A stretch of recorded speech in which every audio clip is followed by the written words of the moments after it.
less impactful against Kazuya, but that advantage state that Hikaru can pull out, it's lethal. Exactly. It's not about the matchup. At the end of the day, sometimes it's about the individual player feel that you can instill into your opponent. We're getting into game number 1, winners finals. This one is important. Win, and you have a lot of leeway. Come grand finals, lose, and you're thrown to the European Titan, Kutumi himself, electric forward smash. Any other character would kick the bucket there, but Donkey Kong lives to fight another day, 70% richer. A little bit too heavy for that to kill, but 5% later, and that would have done the job. But he doesn't actually get the electric that he was looking for. That time around, could be getting hit with a dash attack. Is this starting something big? Forward air follow-up. Hikaru pulling out all the stops here. The tech chase, the pressure. Like I said, right, once Hikaru gets that first hit, that is where it starts getting rough for T. Oh, but he has that forward, and look at that option coverage in that tech chase as well. Now going to be making it back onto the stage, but how do you get off the ledge? He does. The roll to center, resets neutral, baits out T, but T, not easy to get baited. Hikaru kind of using that room to set up some burst range, but it's not enough. T, you gotta strike harder than what Hikaru is putting on the table right now. And there's just a huge difference between how much one can whiff punish the other. You think Donkey Kong can whiff punish? Well, you whiff in Kazuya's face, that's going to be electric, that's going to be an up B. Talking about electric, this is a big combo, but the platform saving Donkey Kong and the reversal for the kill? That's DK on platform. That's that cargo throw. It is. Wow. Monkey business in this game number 1. Now Hikaru trying to get that burst range on back again.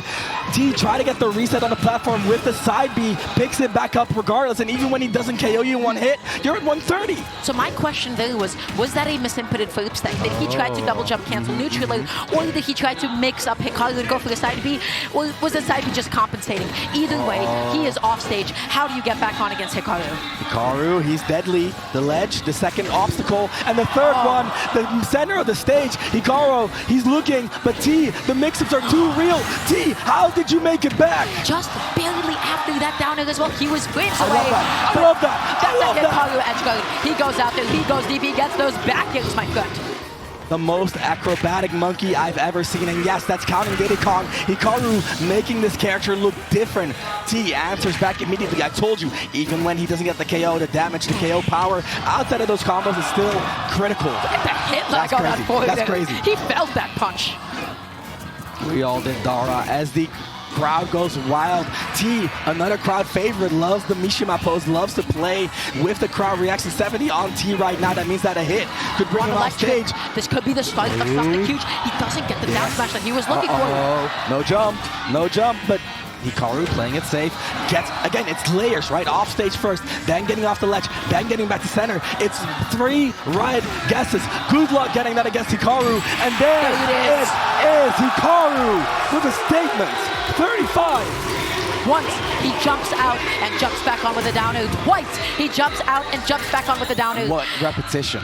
One repetition, and then that third mix-up. The rule of threes, you're never anticipating the third one. He was anticipating another back off, but that's going to be the back air, and that's just Kazuya recovery sometimes. You don't have a lot of options. It's vulnerable, and DK, yes, not the best neutral in the game. Yes, not the best advantage in the game, but once you get hit by Hikaru, man, he might as well be Kazuya. Yes, the way they're trading momentum here, it really is similar, right? Because T is not getting the full combos due to that center platform and Hikaru's positioning. Hikaru's positioning and the way that he covers so many of T's options because of how he manipulates field. He is making up for that damage that Kazuya is missing. Just as you said, with the positioning, with the resets, with his potent juggling game. But now Pac-Man, Donkey Kong. Change of pace, super change of pace. Yep, we're going to the Pac. The T claim to fame, not needing the Kazuya here. A little bit of an error, goes unpunished, and I think Hikaru is holding his own pretty well, not really getting overwhelmed by T's defense. Yeah, no, not at all. He's not rushing, right? He's not rushing into this hydrant wall that he's setting up. The pace is correct, and that is so critical against Pac-Man, the pace. The down air, this is looking critical. If anything, the back air. Hikaru's recoveries have been insane. The platform, the chase, not a KO, but the damage is wrecking. Yeah, stealing on small battlefield a little bit too high, 75%. This is it. This is the time that you can start edgeguarding with back air. But how do you make it back onto the stage? He extended the punch hitbox with the hit lag of the hydrant, but it was not enough. Pac-Man T was ready, and T reversaled. T with a big lead here. But how long will it last? No jump, no jump. Hikaru wants to make sure that lead does not last. He goes That's through one down attempt, tries to go for the second two-frame attempt as well. Again, and it's that late layers. hit dash attack.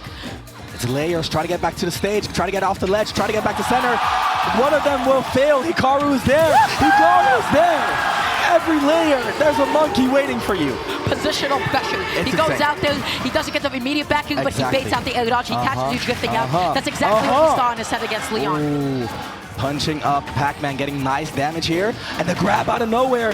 What a mix-up! What a mix-up! Have you seen that I've never seen it before. Never, ever, ever. Only Hikaru. Only he is built different. He is looking for that KO punch as well. That massive knowledge to try to get past Galaxian. That was so Mensa. That was so big brain. Truth build, truly truth build. Dash attack burst range, T in the backseat. This is Pac-Man versus Donkey Kong. This Donkey Kong has been the star of the show here at UFA, and he's still going. He's still on a roll. Again, get back to the stage. How do you get off the ledge? How do you get all off of the these ledge? low-angled F-tilts. He's looking for another one to catch T, either double jumping back on, drop down, double jumping, or hanging onto the ledge a little bit too long. And again, I love those directional air dodges in. Even if he gets hit, he's not going to die for it. Oh no, he missed the tech. And where's the matchup knowledge now? What a shame. Hikaru going down. Ooh, the deep Galaxian was so smart. That was Galaxian brain, just to be able to stop Hikaru's offstage onslaught. He is one of the most potent edgeguard players I've ever seen. Yep, and now T coming into his own here. The advantage state already wrecking 110. Hikaru gets the stock in a huge way, but look at the deficit. This is hard to overcome, and you know how Steve is when he gets the bell. If he even gets it, the monkey with the bell. The monkey with the bell, and he's going to end up tossing it away anyways. Now Hydrate out of play as well. Granted, Hikaru, especially when it comes to these clutch situations, is clutch. He's clutch. He's nothing if not clutch. Gets forward smashed and lives at 150. What a monster T with the sneakiest of Z drops. You were never expecting that as an option. You were always anticipating the tossed bell into the F smash or anything else. You do not accept the Z drop, the Z drop bell. It's in You're in Europe. You're in Europe. I'm in Europe. It's a Z drop. It's a Z drop. Except Dara. We're on the same page. Here we go. So Hikaru, honestly, he was looking in control of that. I thought Hikaru was definitely leading that game until the mistech. That was the critical moment. And I think given like a slightly different situation where he got attacked, I think Hikaru would have had that in the bag. But he didn't miss anything. He still is playing with a smile on his face. He's playing with the confidence of the crowd momentum. But yeah, he was only at, I believe, 66% when he fell to that stage spike. With Donkey Kong as well. And he brought it back so close still. He was on the verge of making that comeback on top of that unfortunate mistake. You said it, Dara. He is the clutch king, sticking to DK. Shut up. That's not a combo. But that's not a combo. Hikaru, the layers, he's setting them up. He's looking for the pressure. He gets it. He pressures. You're never out of reach. He's continuing to apply it, especially on that platform. That is pressure and calling it up tilt as a bit of an anti-air. To be able to catch T's next landing, T is looking like he is threatened. The T on the back foot, that is a rarity. T losing his item as well. Another rarity. Hikaru with the Giant's Punch and the corner pressure and the chase and the mix-up Pac-Man. T going for the anti-hydrant to stall himself. Love that little mix-up right there. Layers upon layers, just as you said. He whips one option, he has another back hill, another down hill, and that's the call out again. Hikaru is so solid. Hikaru is looking like the best player in the world right now. How does he do it? T, he's the setup king. How does he do it? He's a setup king. Bizarre little custom combo, but he was just ready in that moment, right? He was ready to adapt and play on the fly. And no bell. He pressures the bell toss so that even if he doesn't get a hit out of it, T doesn't have room to grab the bell, right? So that is huge. That's huge. Exactly. You're just making sure that you can pull out any food other than bell. But that situation is different. This is not a repeat of last game. He gets the tech, but how does he actually get the stop? They both want their respective buttons. Oh my god, they're both living till 150. Dara, how does he keep living? How does he keep living? The F-tilt didn't kill? That was not okay. That should not have happened. And the bell! T finds a single opening and gets everything that he needs. It was another Z-drop bell. Z-drop bell looking like the MVP right now, but it's always a delayed get-up attack that nobody's ready for. It's always a delayed get-up attack, like you said, Dara. I know Gimmer is someone smiling at that. Now, again, we're seeing the story of a lead, 70 on Donkey Kong. Not a lot, but if the bell comes into play, you gotta start wondering. Absolutely. Uh-oh. Oh, but 94%. There's This is the bell. bell range. There's There it the is. bell. And it is in hand. This is the most dangerous situation. When you are ledge trapping, but I'm curious why he leaned into it and threw it off stage instead of to cover the neutral get up. That's insane. T normally doesn't use the bell that quickly. So T, like you said, maybe a little bit pressured in this situation. If anyone can pressure T, it's Hikaru today. He's playing like a man possessed. The pressure, He's playing control. Staccato above all else, looking at T, staring him in the face, and then dashing back. And he is mixing up his timing so well. Like we said in the first game, the pace that Hikaru is establishing is exactly right for fighting Pac-Man. It's his own pace. He is making T play his game. His game, yes. Oh, but now he's stuck off stage. Agree. Oh, this setup feels bad. This setup feels bad. There's so much happening, but he misses the punish. You're insane. Hikaru with a timing mix-up of a lifetime, and now, even though T is at 95, that could be it. It is! It is!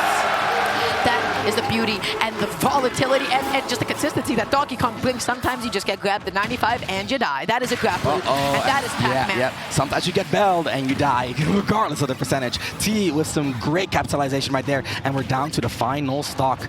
Final stock, game 3. He's keeping it even, and he's already getting a good amount of damage in, but he committed a little bit too much off stage. Luckily, still making it on before Hikaru did. Had a little bit of control left, but not a lot. Hikaru deciding to go high, doesn't want to get gimped, instead takes the damage. He can do so. He's a heavyweight. Very common decision for heavier characters to just go high, take the damage. You can go high, take the damage, so as long as you get that double jump back, so as long as you're not dying off the previous side from whence he came. He is alive, but he is taking so many hits. He's bleeding. We've seen Hikaru make these back. He's clutch. We saw it last game. He's clutch. 127. Oh, Bell. Giant's punch is charged. Like you said, Dara, Bell, that's the win condition. That's the win condition. It's now in hand as an item. It gets dropped. Hikaru with a gambit, with a grab, he misses it. But he doesn't get the jump call out in time. T wanted to get that up air to continue his own advantage state, pressuring the offstage situation with the back airs. The point wasn't to connect. The point was to get T off stage. And I love the fact that you talked about the bonus food, because he is getting in his face and stopping him from getting Bell. As long as it's not there, it's not a threat. Now T gets a charge. He's there. He grabs it. He grabs it. Another gambit from Hikaru. Doesn't drop it either. He holds it. He's waiting for that moment. Wastes it, but there's no more Bell in play. That has to be advantageous for Hikaru. How does he finish this out? Spacing on that low angled F tilt as well. Now just gonna be sitting in shield. He's looking for the KO punch. He's with that KO punch. Oh, back air, not gonna do it. The hydrant either. No down air. T is threatening it and finds it on a drop, but Hikaru, the eye of a monster, weaves around the down air as well. Hikaru with the presence of mind of a genius. A genius! He hit the bonus food, extended his hitbox, but that's going to be a back throw. T is going to be able to close out that game. Oh, buddy. What the heck was that? These two are in winners finals for a reason, Dara.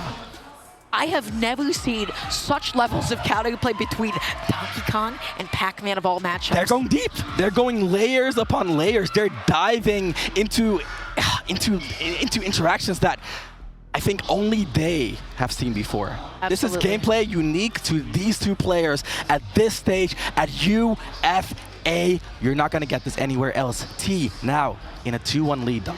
We have to talk about that dash attack that grabbed the Bell. Oh my God. We have to talk about that thing. That was the clutchest dash attack I've ever seen. Insane. That was beautifully timed. Everybody, game number 4. Back to on Hollow. The verge. Back to Hollow Bastion. Yeah. I felt like Donkey Kong has almost enough space to be able to get around Hydrant, but they both just have such good platform pressure on the stage. I feel like this is an amazing stage for Pac-Man players. The reaction. Hikaru gets a win, gets the pressure, the layers. You talked about it, Dara. The way he is positioning, it is pure positional pressure, and the way it lets him react is insane. The water. You're right, Dara. Look at how comfortable he is with fighting T. Look at how comfortable he is fighting Pac-Man. It is that water. He is using Pac-Man's tools against him. Do they come into fruition? Not quite yet, but maybe soon. Hikaru is Mensa. He's Mensa. The way he is establishing control here, this is a masterclass on counterplaying Pac-Man. If Hikaru can do a DK, what is stopping you from doing it with whatever character you're playing? Mid-range dash attacks, especially ones that are safe on shield. Hikaru has a very special tell in this matchup. Exactly right, Dara. Good spot. Now the roles are reversed. T with the positional pressure of his own gets weaved around again. The reversal. Hikaru, I told you, he's always aware. He was aware of that goal. He was waiting for it to, but just a little bit too late to be able to find that punish. He's able to Z-drop. He's able to catch the bell. He tries to pick it back up again with that up air. That was a misinput. And what a misinput that could be critical here. If T gets this game, Hikaru is going to drop into losers. He's looking for any way to scout out this kill. He throws out another Hydrant. That's T off stage with no air dodge, but he still recovers nice and safe. Oh, that's the mix. He hasn't been doing that. He's been covering with aerials, with normals, and then finally goes for the grab when he most needs it. Yeah, he conditioned that shield. He conditioned that shield, especially with F-tilt. And now, 167%. No way. This does not kill, especially with the mashup. Goes for the extra pummels to try to make a kill, but Hikaru very aware of the dynamic there. And the aerial Giant's Punch, I think that takes away a little bit of the super armor, and that allowed the apple to come through. Now T, you want to talk about awareness, you want to talk about matchup knowledge, T has some of his own. But unfortunately, he messed up on grabbing the Galaxian. That's so important for shield pressure. He wanted that spike. He wanted that. But the trampoline was there to save TT, making a calculated risk right there. But the juggle, this is smash for DK. This is smash for DK. This platform pressure is not stopping anytime soon. He's able to make it back onto the stage. Is he going to be able to get this ledge trap? Is he going to be able to find something? What an air dodge from T. The coverage from Hikaru, though, even when the air dodge was near perfect, Hikaru had an answer ready, uses the water to reposition again. No way. No way. He just did. No!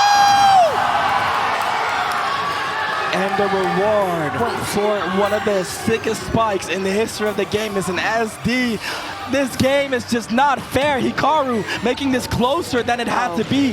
What started as a dominant game 4 is now falling out of control. The 2-frame on the forward smash. The double jump was safe. The weaving, the bobbing. Hikaru, he's still fighting. The management of his drift. You cannot count out Hikaru. That air dodge to be able to pick up the bell. He's just gonna. Oh no my way. God! Shut up, Hikaru. You're not gonna do this. You're not gonna do this. Backing off a little bit, reinstating that ledge trap. Is he gonna do this, Ramses? We're on the edge of our seats. We're inching closer to the final moments. A misstep, a side B out of nowhere. And T, how does he do it? He had the will to go for that option in that situation. From there, the side B, not to recover, but to punish Hikaru. And again, it's the missed tech. Hikaru frames away from making that comeback happen, frames away from winning over T at the ultimate stage. And T, he has that clutch factor, that little bit of extra, that little bit of pizzazz. And he pushed it all the way to a victory. Hikaru, what a tragic story. The forward air, the spike, the awareness to go for that, the positioning to make it happen. It was the only hitbox that would have actually connected. He was a little bit too far back for the late hit of up air to connect. Back air neutral, all of that is rendered move. He knew. He knew. But he knew too much. He knew too much. Exactly. Oh my he found out the truth, and he had to be slain for it. He had to be put out of commission with his life. Wow. What a set. What looked like Hikaru showing absolute dominance in the matchup, right? The way he was making T play his game, the way he was getting these strings, the way he was controlling the match, and then T, sneaky little guy, finds a single opening and pushes and pushes and the caliber of player. Situation, the insane. side B was okay. That's awareness on the next level. Last hit to go for an offstage option. The gusto. It is absurd. Unfathomable. And that's T. That's what makes T good. He has full confidence in that he is picking the correct option at every turn. And while Hikaru could use that against him at times, right? Catching the bells, being very reactive, but also making minor reads to kind of like back up that reaction. That allowed him to stay in that game, but at the end of the day, a couple of blunders. It's also what allowed T to get the win. And of course, that game 1, what a beautiful display of Donkey Kong mastery from Hikaru. Very close back and forth, forcing T to switch off at the end of the day. And then the real match began after this fateful GIMP. Everybody gets one. Everybody gets one. And I've got to say, that is the most... it all could have been so different. That was the inflection point. Yes. Because you already know, if Hikaru got that game, that would have been a totally different set, a totally different momentum. And I've got to say something. I cannot applaud these two players enough. I have not seen two players know a matchup so well with each other to have have such custom follow-ups, to have such custom unique punishes. Such awareness. And they've only played 5 sets. This feels like they played 30 sets. Yes, easily. And I could not have said it better myself, Dara. We got 2 analysts on top 6, and we still couldn't explain all the nuances going on here. That is the depth that these players are diving into. Absolutely lovely display from both of them. And I mean, you got to give it up to T, right? Even in this situation where he was playing around Hikaru, he kept composed and he focused on his win conditions. And the win conditions, they didn't always go his way, right? He couldn't really get his hands on the bell as often as he would have liked. Well, did it ever really convert into a kill? Well, we had the Z drop back here in the first Pac-Man game, but that was the exception. Which, if you know T, 99% of his kills are the bell, especially T.